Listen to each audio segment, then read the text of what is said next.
This is Dario Strange, the editor of Next Reality, nextreality.net. Today we have Paul Duffy, the president of NexTech AR, and welcome. How are you? Well, thank you. I'm great, man. I'm great. I'm up here in Toronto. Weather is, a little warmer than normal, but we got a little bit of sunshine. But pretty much all our snow is gone. Are you from Toronto? Or where are you from? Yeah, so I hail from the center of the universe, Niagara Falls, Ontario, and then I've spent many years in the United States in a number of different cities. But my family and I are based here in Toronto, right downtown Toronto, actually. And I've probably been, for the most part, a Torontonian now for the better part of about 35 years. Okay. So we can finally stop hearing the NBA fans over there whining about not having. Oh, my gosh. Dude, it's been crazy here. Crazy. So the main... I guess AR virtual people that I kind of know from that area are the North Focals guys. Do you have any connection with those guys, or they're just in passing? I know of them. They're now, I believe, with Google, and they were, there's Toronto itself, and there's a bit of a triangle up here with Waterloo, Kitchener, and Toronto. There's just a lot of great tech infrastructure, tech businesses, formation capital, et cetera. And it's just been a really rich place for that type of, sort of gathering, if you would, of entrepreneurs. The sad part, though, is that Canada as a country, while wonderful, is relatively small on the global scope, or on the global scale. So you'll see virtually anybody, NexTech, North, all sorts of named businesses in this space, looking further afield, shall I say, for markets, right? And that tends to be the case. And North, I believe, is probably one of those.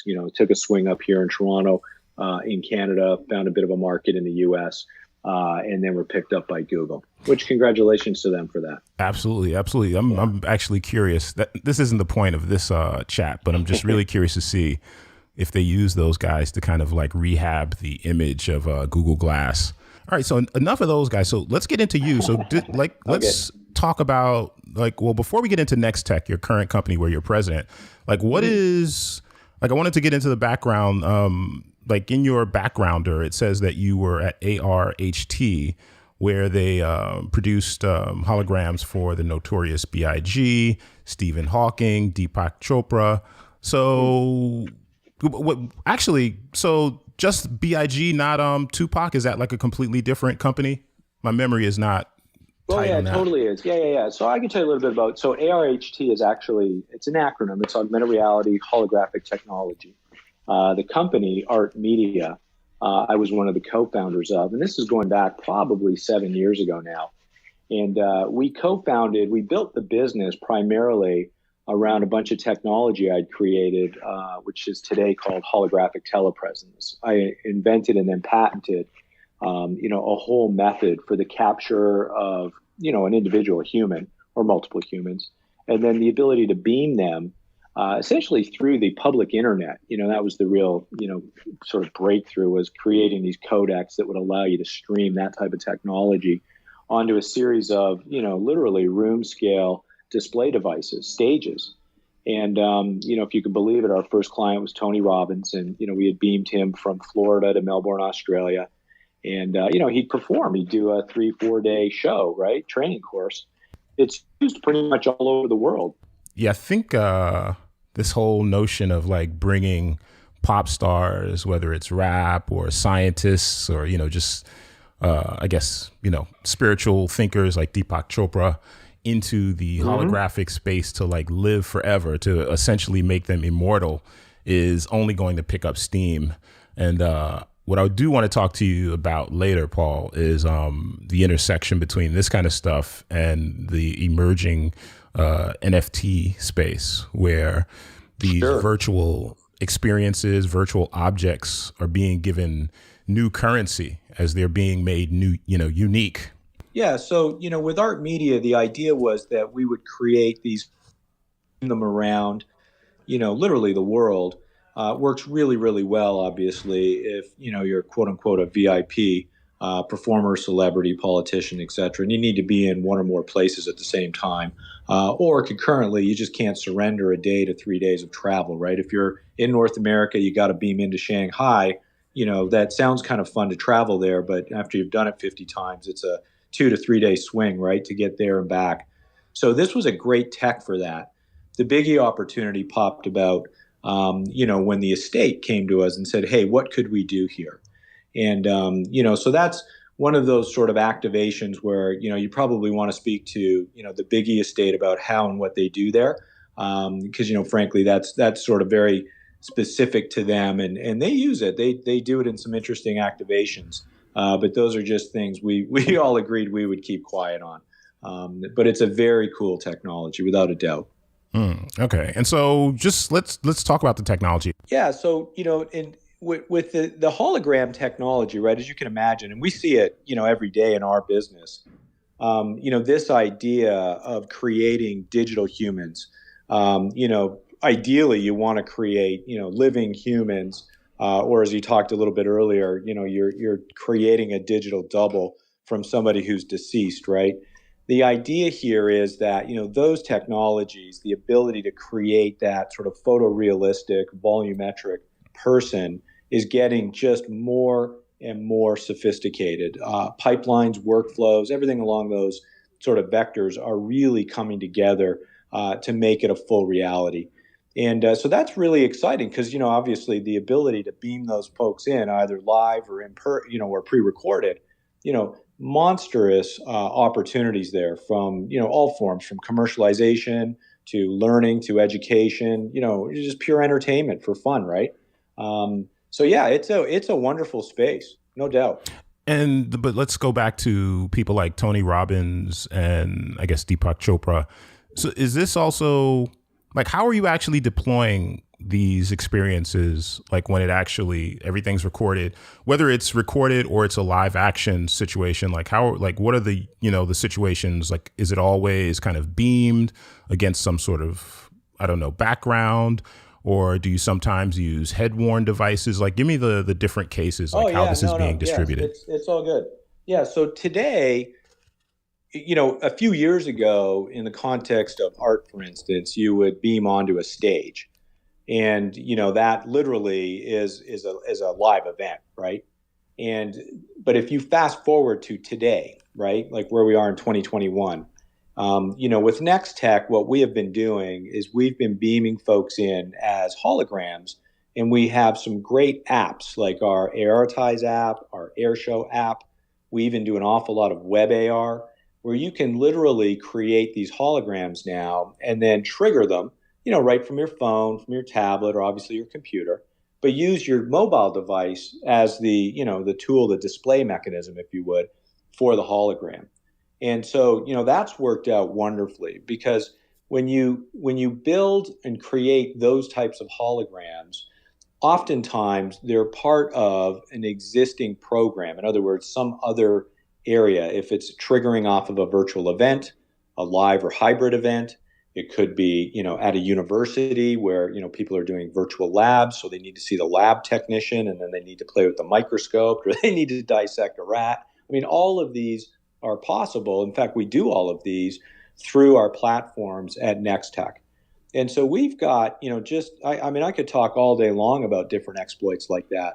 So it's just, it's amazing how quickly that is being adapted, possibly accelerated, obviously, because of COVID, but it really is becoming more and more ubiquitous. And we see that globally. Right. So that's talking about the mobile and the desktop, but like, can you take me through the technical aspects of like, let's say either a live performance and for instance, like just on the other side, like, are you guys using, headsets like, be it, I don't know, the HoloLens or the Magic Leap or Vuzix? Like, are you using any of the headsets or is it strictly kind of like traditional hardware and then live performance? And then live performance, like how exactly is that happening on a technical level? Yeah, so from a live performance point of view, at NexTech, we generally don't do anything beyond the mobile AR. When with art media, for instance, you would set up a stage, right? You would rig it with a mesh with projection and you would beam the hologram onto the mesh. and then you would light it accordingly. And that works quite well, depending on the location. And, frankly, today you can't really do it because you can't gather in a live event. But, ultimately, when you stage it, it looks great. And, you're beaming in over the internet. There's zero latency. So, the ability to go back and forth, two-way conversation is all there. And so that works great. Today, though, with AR and the handset, there's a number of ways you can do that, right? But, we've just got a basket of tech that handles that. So right from the capture to the ingestion of the content, to the creation of the codec, the passing of the content back to the mobile or the receiving device, and then presenting and displaying it in your location.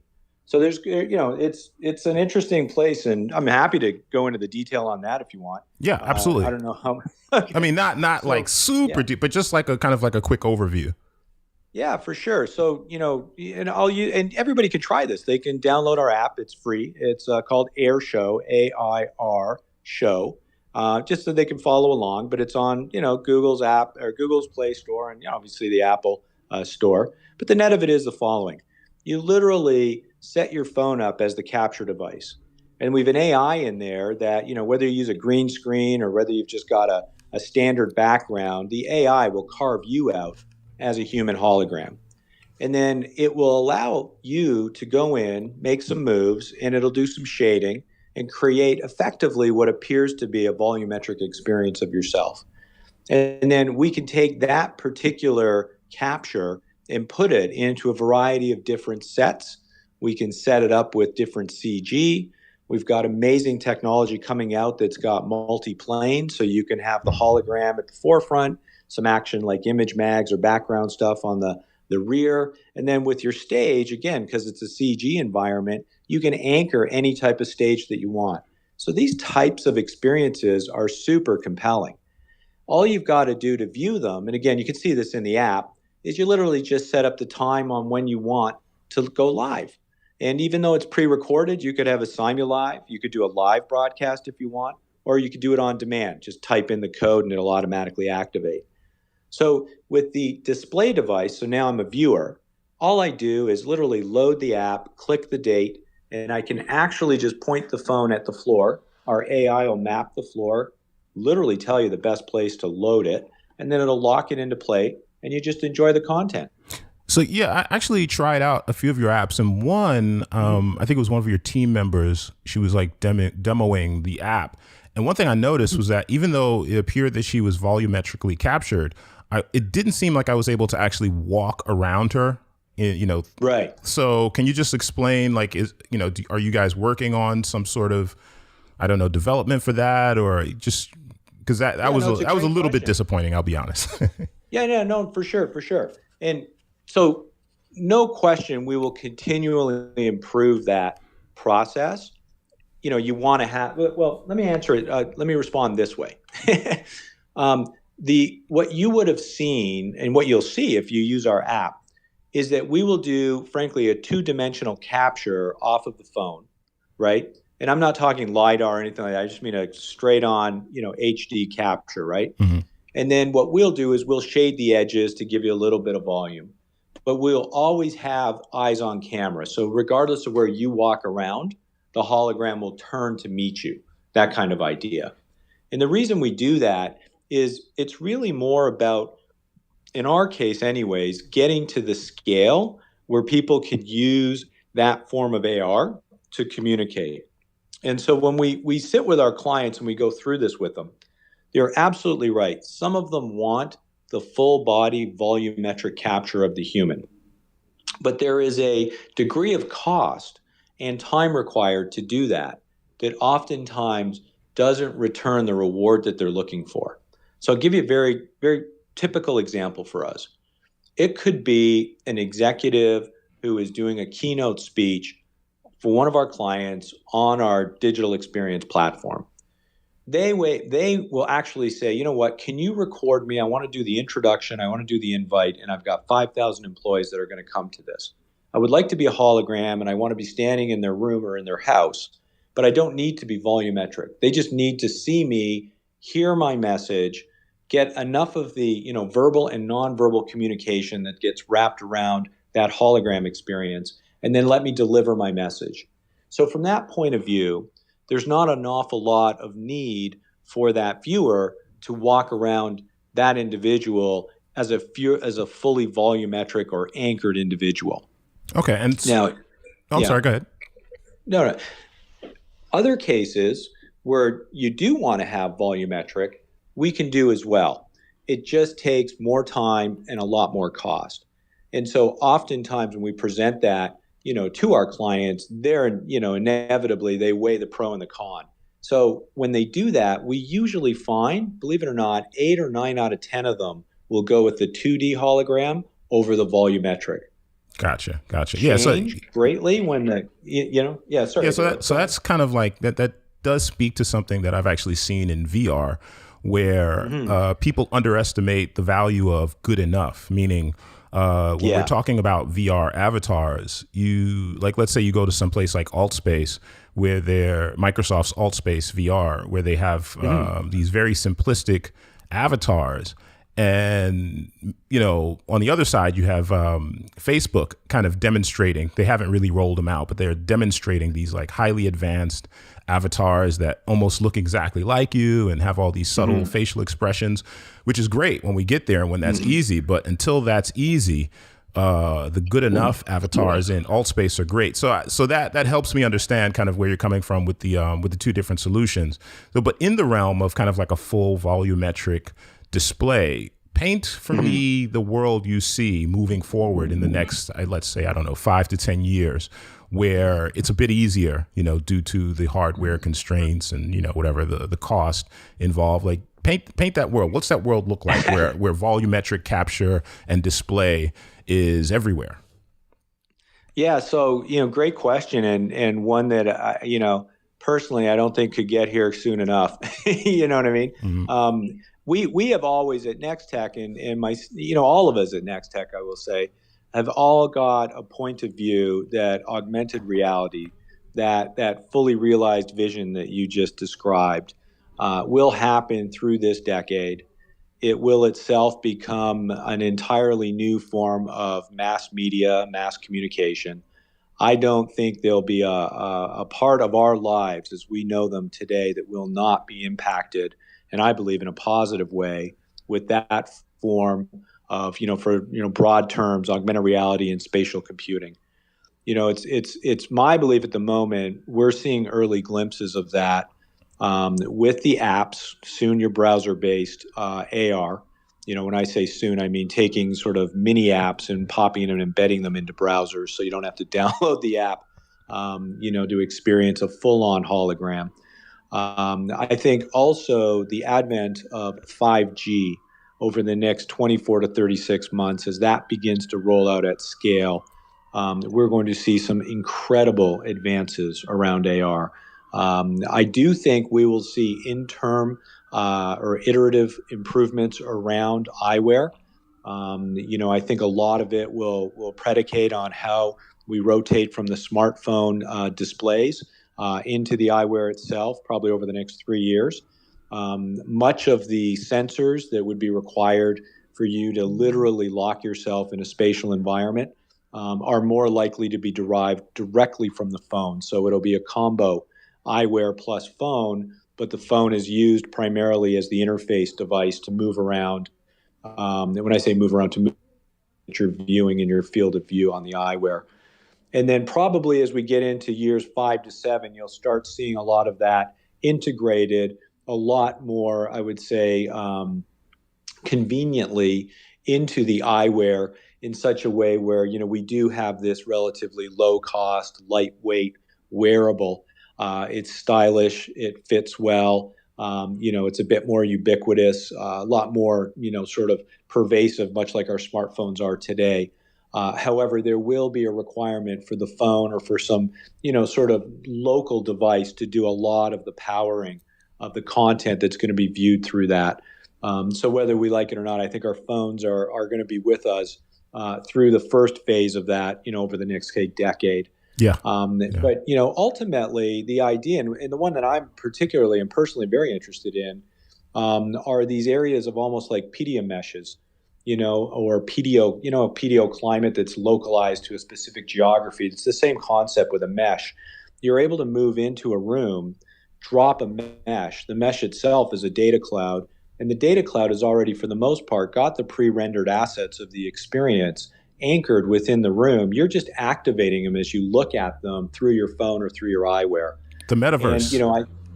And seriously, and I think, and I deal with a lot of this every day, with many of our clients, and everybody is playing around this particular area because they know it's coming, right? You can see it; it's very tangible.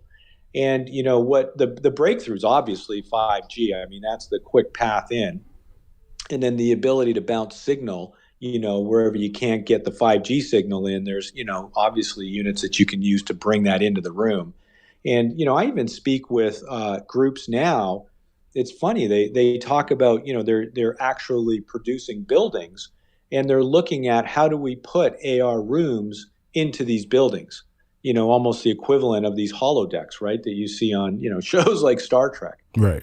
Because everybody knows in the next decade that's going to become a relevant form of communication, and that's kind of exciting, right? And I think that kind of stuff's really just, once we start seeing it, that's going to be one of those exponential technologies that just gallops in capability and adoption. Okay, so you've used the word mesh a number of times, so I would be remiss if I didn't ask you what you thought about Microsoft's recent announcement, the mesh announcement.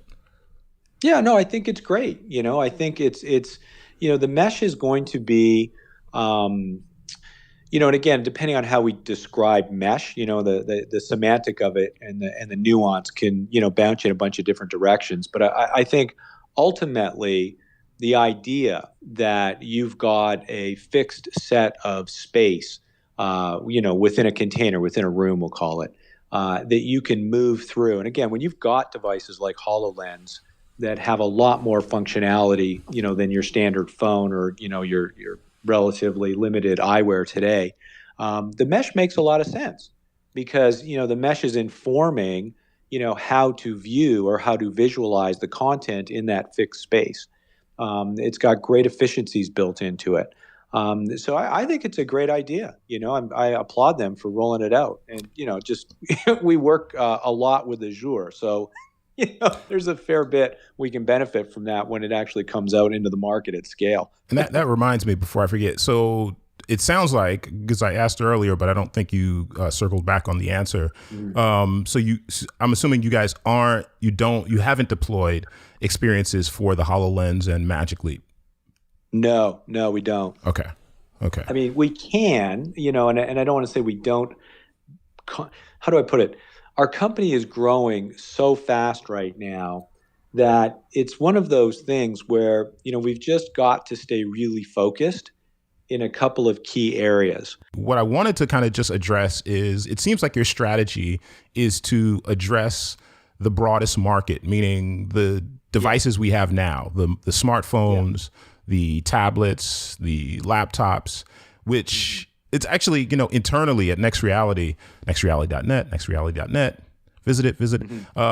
It seems like internally we've been having that conversation too, as to just keeping one eye on the higher end AR devices and headsets and wearables, but increasingly, focusing even more on what's available via your smartphone, because that's where most people will experience their first AR, experience, interaction, whether it's commerce or entertainment or, some sort of, discount at a store or directions.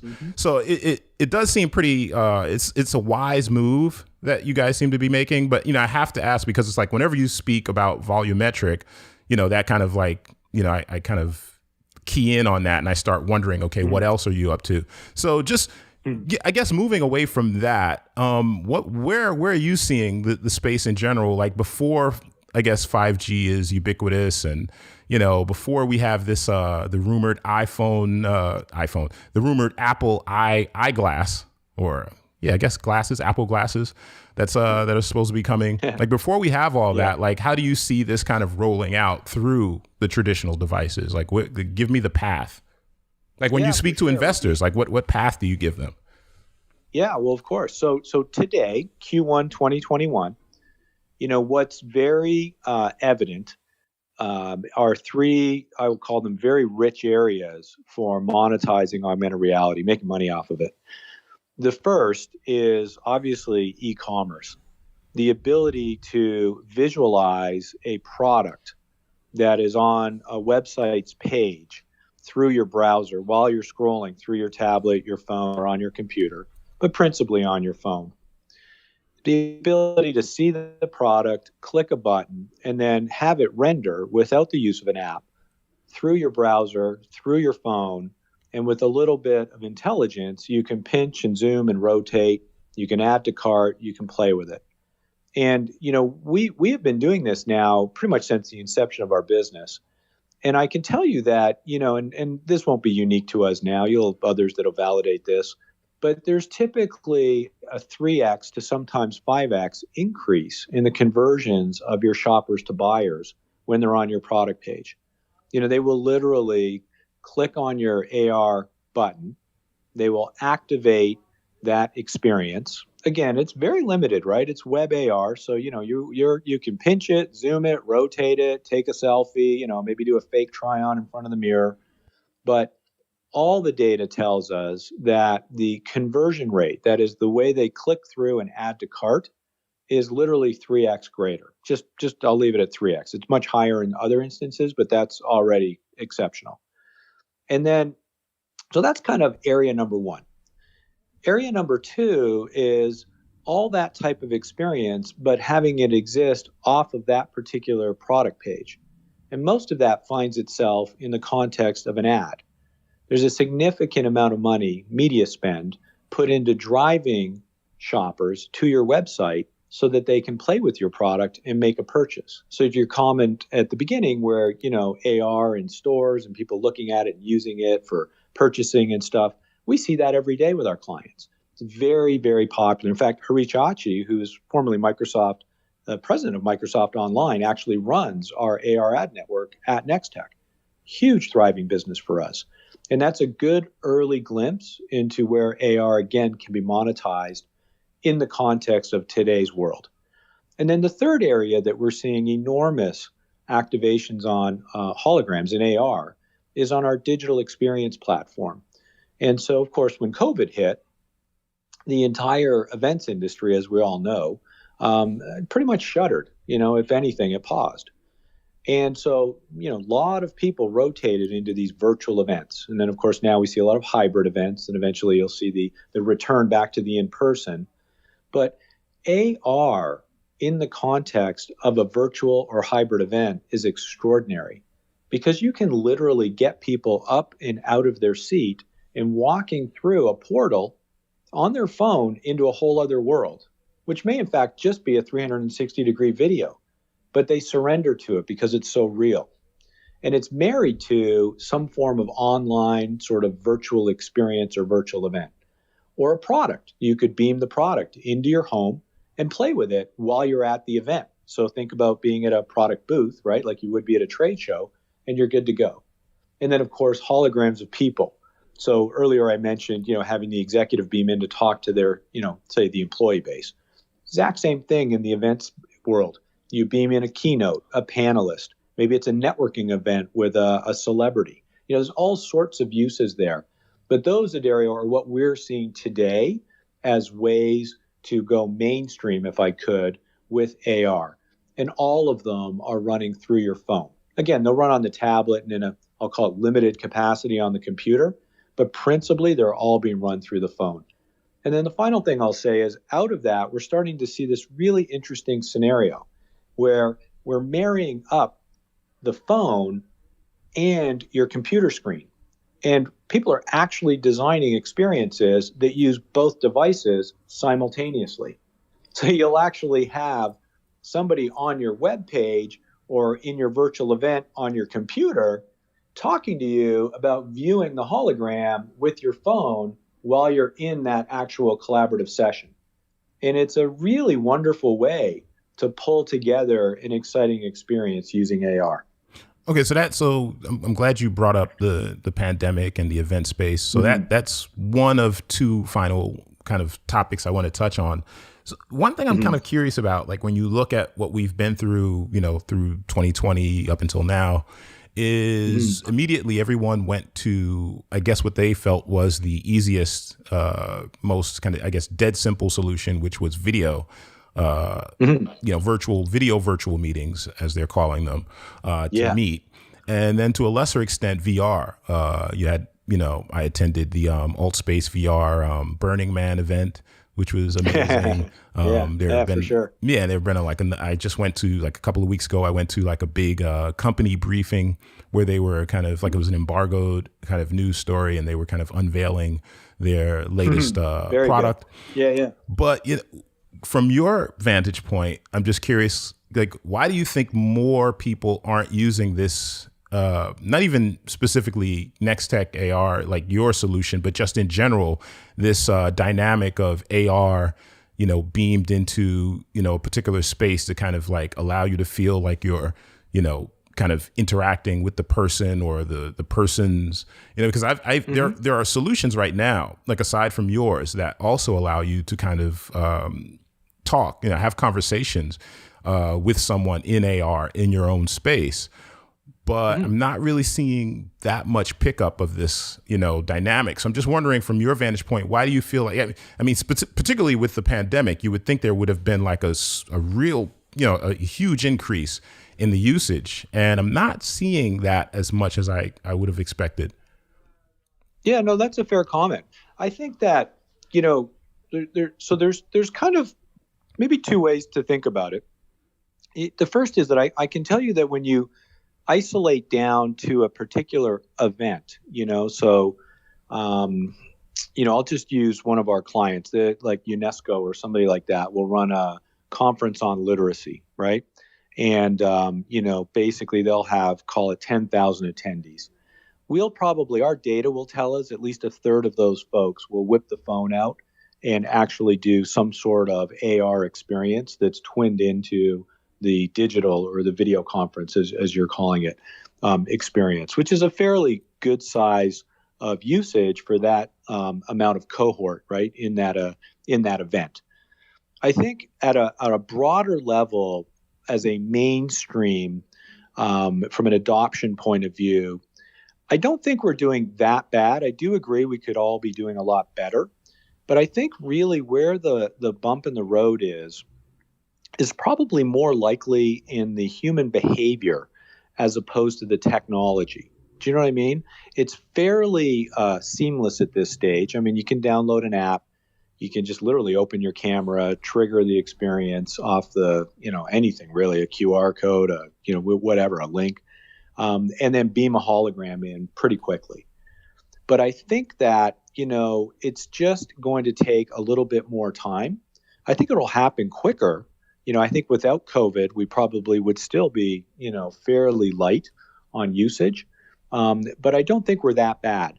I don't think we're anywhere near Main Street adoption. I think we're still very much in the early adopter kind of program here, profile certainly.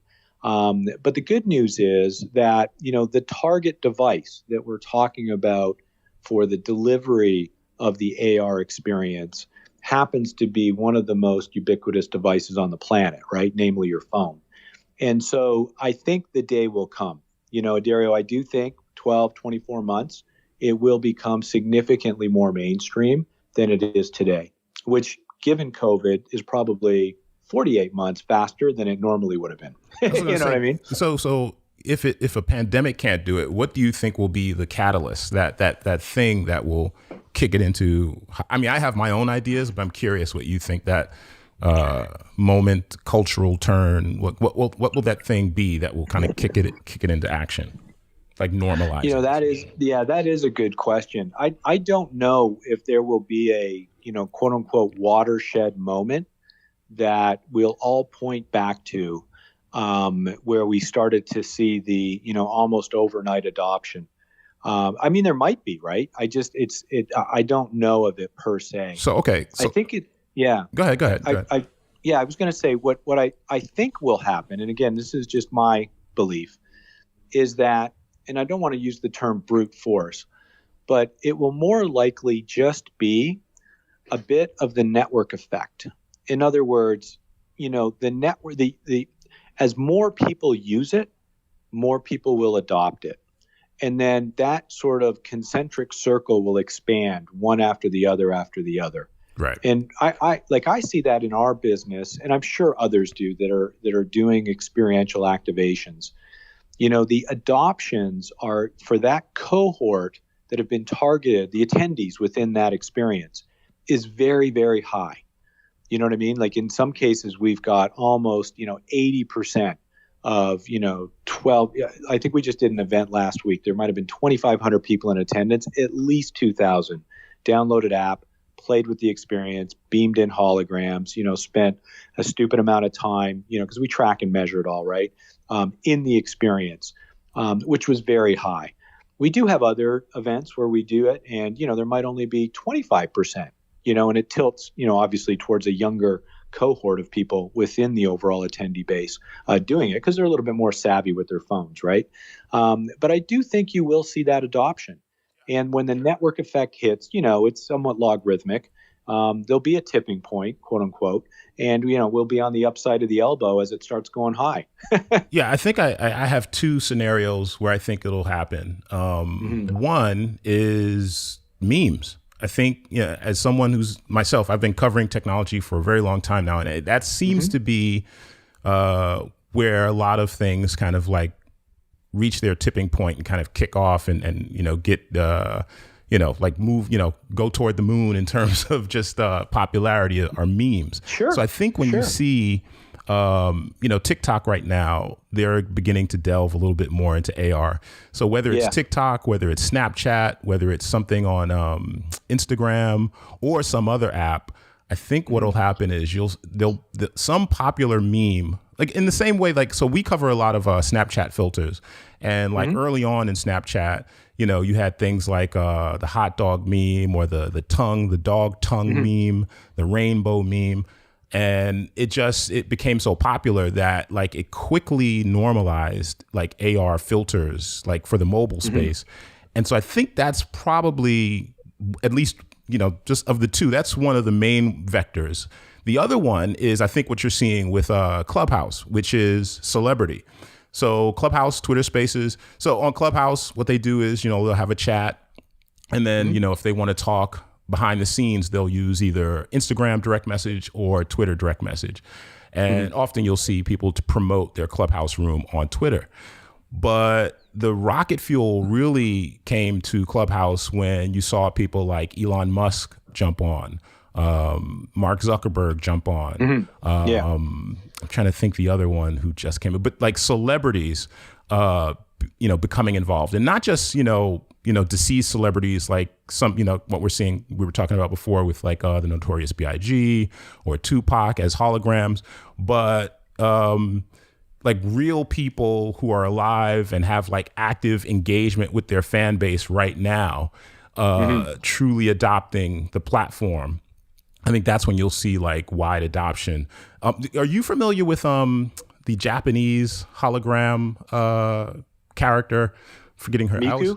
Yeah. Like if she were real, like if that was Taylor Swift, beaming concerts around the world with just her hologram, I think you would see a lot more musicians like adopting it. But because it's like this virtual character, it's kind of like speaking to like a different audience, and it's kind of like having like a little bit of, it's growing, but it's its own thing. But I think when you see, I think there was actually a Black Mirror episode which had Miley Cyrus. I'm forgetting the name of the actual episode, but it starred Miley Cyrus.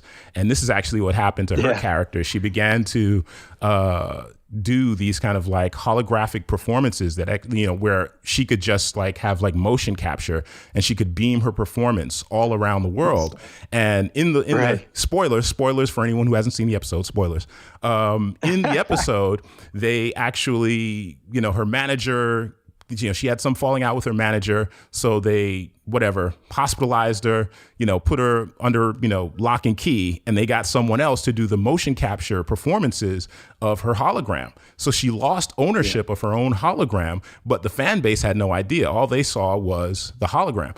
So I think this is definitely coming. It's just going to take, that's science fiction, but that, like, what we have right now is not far. I mean, by the way, have you guys done any kind of like live capture, like live performance? Like you were saying something about Tony Robbins. Was he like rigged up, like, or was that just like purely beaming kind of like a 2D image of him? Yeah, we just beam a 2D image of him through the tech. And we do that today on Air Show as well. We did an event a couple weeks ago with Offset, one of the hip hop artists.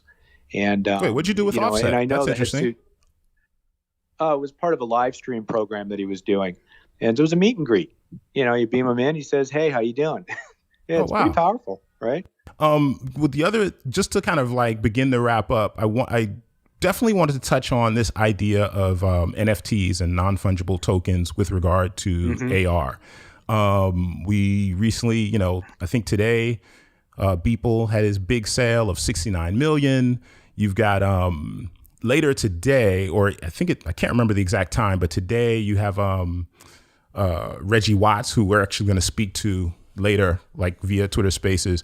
Reggie Watts had his latest music track with music video released as an NFT, and it's going up for auction.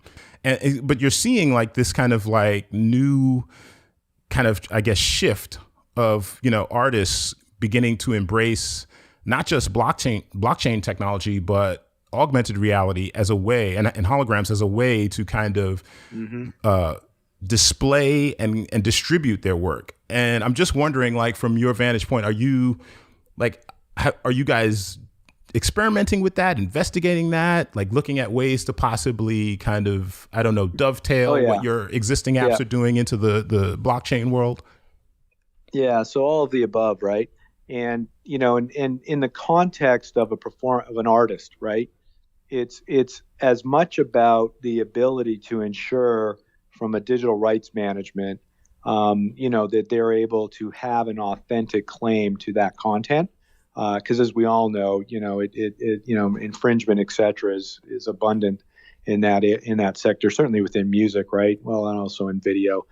So the idea here is that, what can we do from a, call it a contractual level to ensure authenticity? So that's where the NFTs themselves really start to play a strong role. At the same time, you're going to see the platforms that are delivering these, I'll call them assets, these bits of content, evolve greatly as well. So websites, experiential platforms, ticketing components, merchandise, really, you're looking at really strong ways to get digital merchandise out there now. All of these areas we play in right now because we know based on our client set, that's what they're asking us for, right? And so, all our product roadmaps contain this. It's going to be an interesting time over the next 12 months, specifically around that area. So now, wait, I think you're going to see, So you're saying you're playing in it. So does that mean you're investigating it, or you're developing your own token, or you're working with an existing platform, that's already engaged with the Ethereum network? Like, what do you specifically, like, what's going on?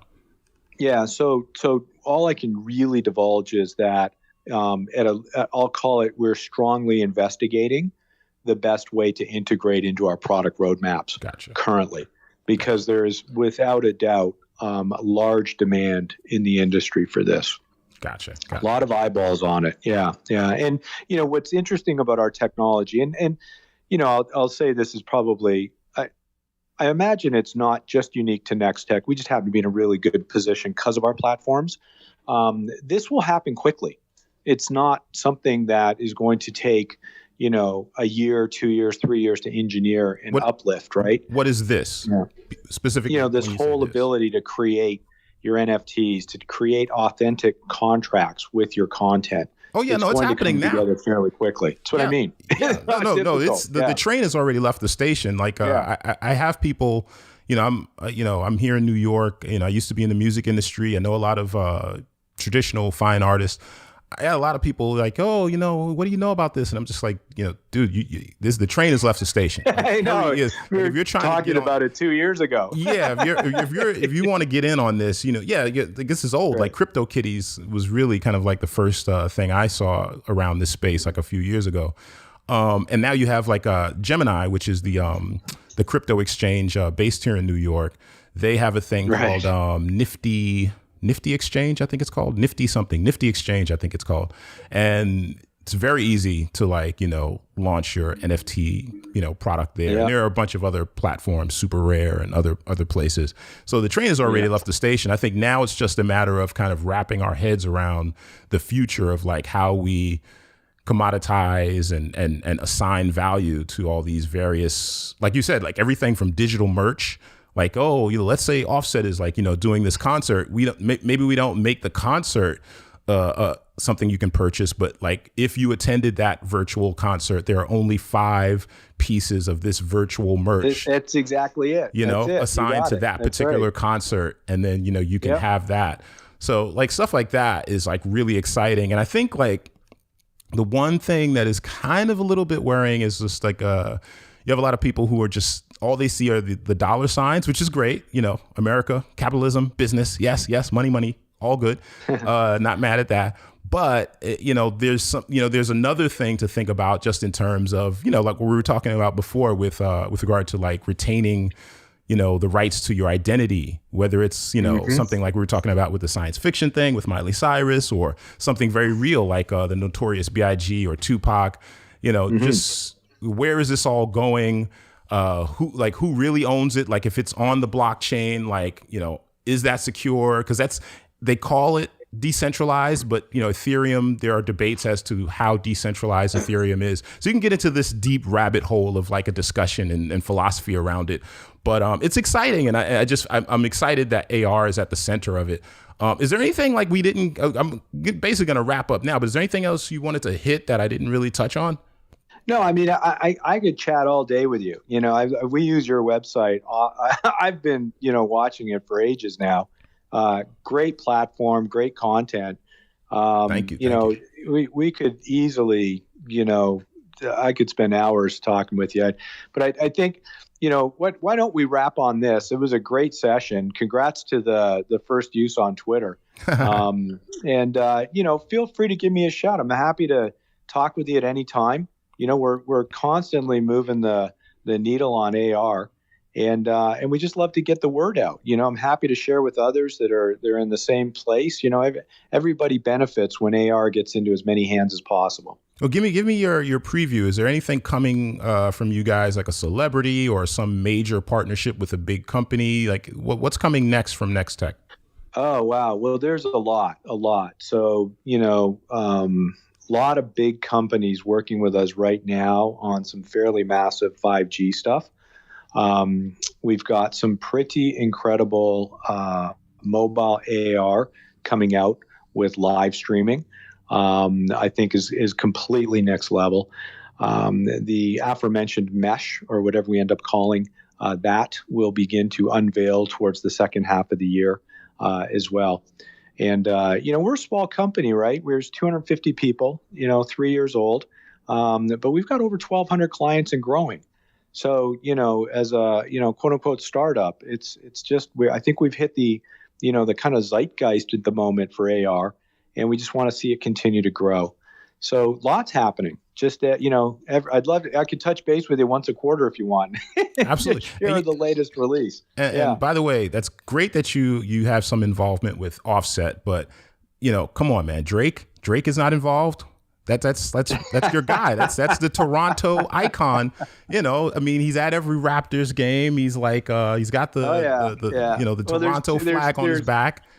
Yeah, I was going to say, stay tuned. Okay. All right. Yeah. Get on that guy, man. I mean, come on. Let's get him involved.